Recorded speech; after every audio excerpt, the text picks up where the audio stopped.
We're back with the chairman of the House Foreign Affairs Committee, Republican Michael McCaul of Texas. Congressman, good morning. Thanks for having me. I have a lot to get to with you. I want to quickly ask you about what we heard from the Justice Department on Friday in regard to this massive Russian scheme to influence the upcoming election.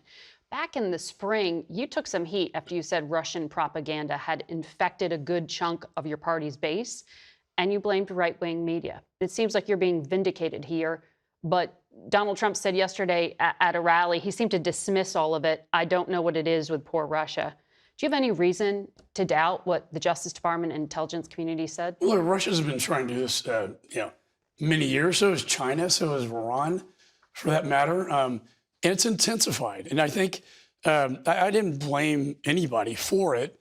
I blame Russia for putting disinformation in the United States that does get picked up by people unwittingly in many cases. I think in this particular case, the owners of the company knew they were dealing with a Russian disinformation campaign, and if that's true, should be indicted. But it's a problem with China. They're involved in my election, just like Nikki talked about her election. Iran, under indictment there. Yeah. So, I mean, this is Russia, China, Iran, North Korea. I want to put that aside for a minute and delve into your investigation. You've been on this program a number of times over the past 3 years investigating the U.S. withdrawal from Afghanistan. Your report comes out tomorrow. Explain the timing, because it's in election season, a day before the presidential debate.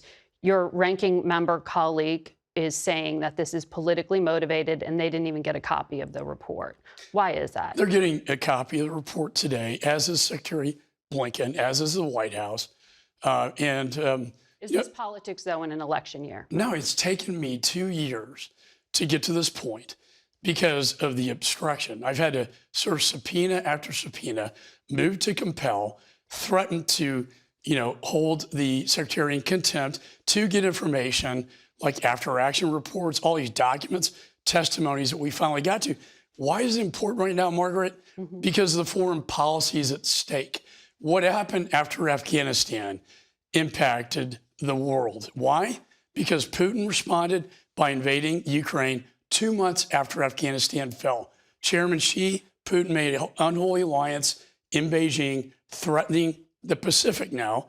And then the Ayatollah reared his ugly head in the Middle East. And we're seeing this finally, this is really important. The Bagram prisons unleashed thousands of ISIS-K prisoners that went to the Khorasan region.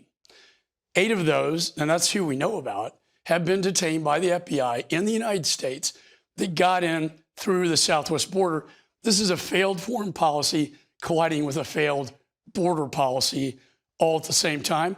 I think it's very relevant. Lastly, my investigation will go well after the election. Where does it go?